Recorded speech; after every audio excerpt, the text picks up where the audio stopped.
Përshëndetje, miq të dashur të gjithëve. Shpresoj dhe besoj se të gjithë jeni shëndoshë mirë dhe në këtë video më kanë ardhur shumë pyetje nga ju që si t'ja bëj se për shembull bashkëshorti nuk don të ndryshoj apo fëmijët nuk duan të ndryshojnë dhe familja dhe mendon se ti tash ke filluar në rrugtimin tënd, në veçvillim, ke marrë rrugtimin për të veçvilluar veten tënde, dhe tani fillon dhe thua se pse këta tjerët nuk po i bëjnë këto gjëra siç po i bëj unë.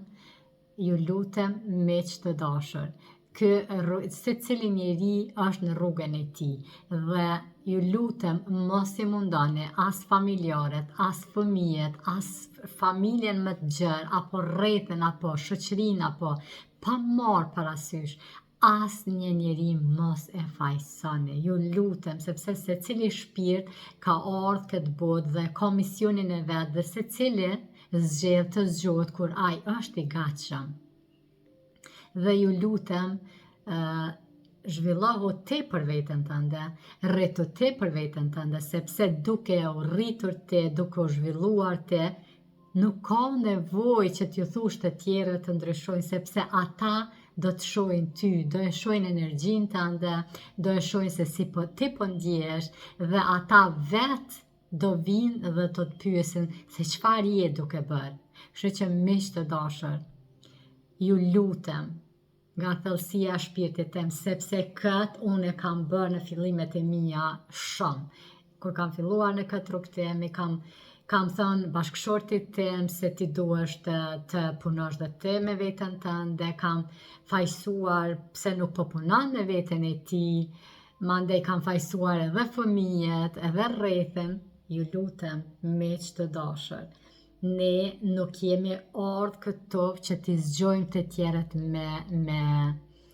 me zërë që shtojnë fjalë popullore, mirë po t'i lëmë njerëzit ashtu siç ata duan, sepse ata mësojnë dhe duke të parë ty, jo atë se çfarë ti thua, mirë po ata të shohin se ti çfarë bën, se si po ndjesh, qysh po flet, ata marrin mësim nga ty në bazë asaj se qysh ti ju flet atyre në çdo situatë.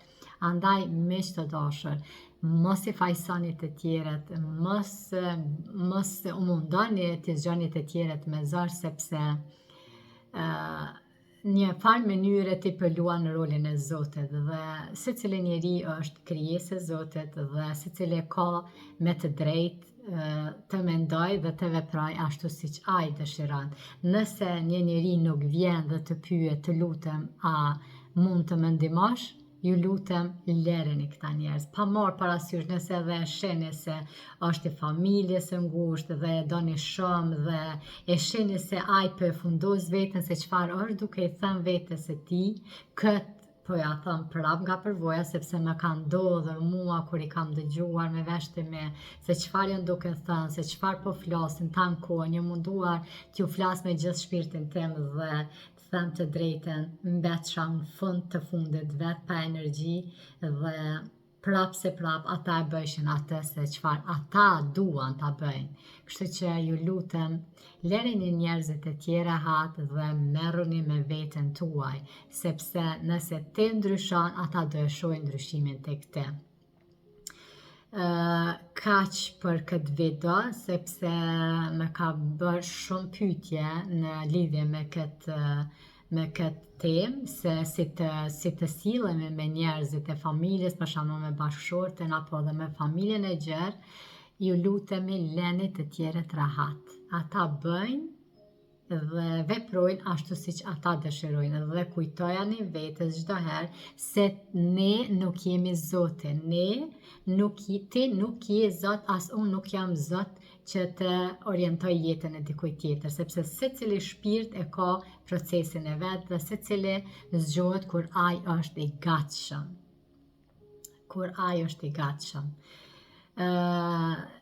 Dhe desha ta ndaj dhe një metaforë këtë me ju. Na ishte njëherë një mësues dhe me një nxënës dhe ai kishte një flutër që ajo flutra ju e dini se nga njerë është krem tani mandej bëhet flutër dhe ajo flutra gati sa kishte filluar t'i hap krahet dhe i kishte thënë mësuesi nxënësi që mos e prek derisa të kthehem, ka dalë dikon në pushim dhe se lejoje që flutra të qetë krahet vetë, mos i ndihmo, vetëm vëzhgoje dhe rre afër sajna. Dhe nxënësi ka thonë po nuk është problem dhe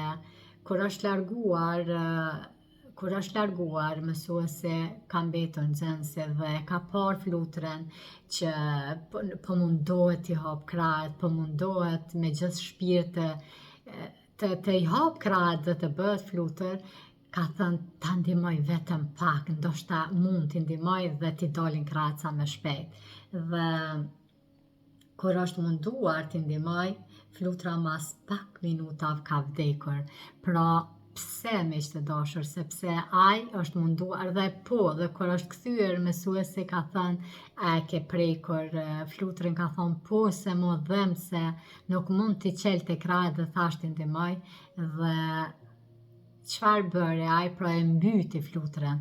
Dhe ne kështu i mbysim edhe të tjerët nëse ne ju themi se bë kështu, bë ashtu, jo miq të dashur. Ky rrugëtim është për gjithë secilin i ndryshëm. Dikush ndoshta nuk don të zgjohet asnjëherë, prapë është ai vendos se kur don të zgjohet dhe secili nga ne kemi rrugtimin e ndryshëm, për ata nuk është e nevojshme dhe nuk duhet që ne askujt i themi ndryshe ti ose puno ti me veten se edhe unë kam filluar të punoj me veten. Jo, miq të dashur, kjo nuk është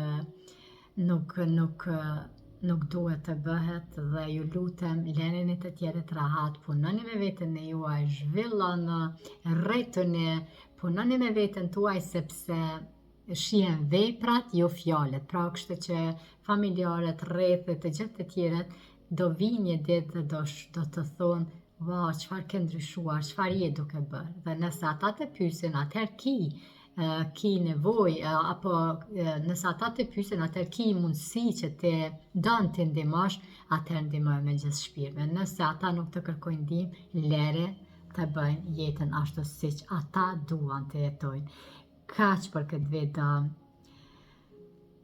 Shpresoj se morët përgjigje për gjithë ata që më kanë pyetur dhe se gjithmonë e kam këtë shprehje nga thellësia e shpirtit tim më vjen t'ju them gjithmonë në fund të videove të mia, paqja dhe mëshira e Zotit qoftë gjithmonë në ju. Vërtet njerëz, ne jemi të fuqishëm. Vërtet këtë them nga eksperienca ime, këtë them nga vetja ime. Dhe ajo fuqi është brenda në gjithë secilin nga ne, në brenda në thellësitë e zemrës tonë. Kaq për këtë video, paqja dhe mëshira e Zotit qoftë në zemrat e juaja. Zoti ju bekov kudo që jeni.